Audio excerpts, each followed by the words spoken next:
आपण बघत आहात मराठी बातम्या CID तपास। शेतकऱ्यांना हमी भाव तेव्हाच मिळणार जेव्हा शेतकरी ई पीक पाहणी करणार।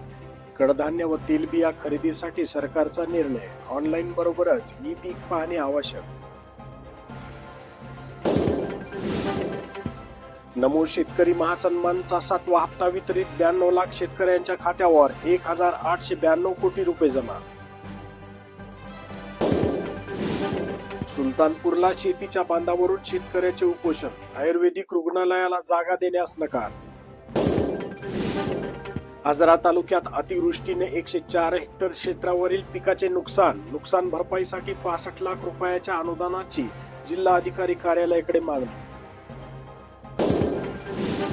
जळगावची केळी बाजारात आल्याने सोलापुरातील मालाचे मार्केट डाऊन, जून मध्ये 20 रुपये प्रति किलो दर, आता मात्र केवळ 5 रुपये भाव। लंपीने दगावलेल्या पशुसाठी अनुदान पूर्ववत करा, काँग्रेसने केली निवेदनाद्वारे मागणी। नागपूरच्या चलनामध्ये फेक करन्सी, ठगबाजाकडून बँक ATMचा वापर। पीक विम्यापासून शेतकरी वंचित, गोरसेना व वंचित शेतकऱ्याचे तहसीलदारांना निवेदन। खरीप हंगामातील पेरणीचे सरासरी क्षेत्र घटले, हळदीच्या क्षेत्रात मात्र वाढ।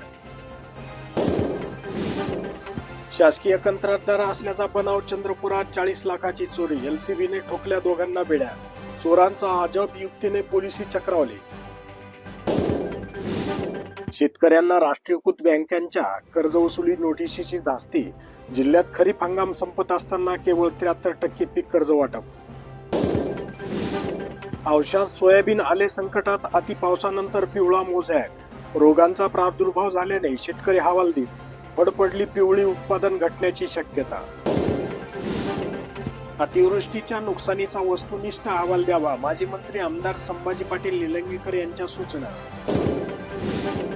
मतदारांच्या घरोघरी जाणार, 12,000 मानधन मिळणार, निवडणुकीचे काम करणाऱ्या कर्मचाऱ्यांना दिलासा, ERO ना पहिल्यांदाच मानधन। वीज बिलाची चिंता सोडा, पिकांना भरपूर पाणी द्या, उपसा योजनांचा वीज सवलतीत 2 वर्ष मुदतवाढ।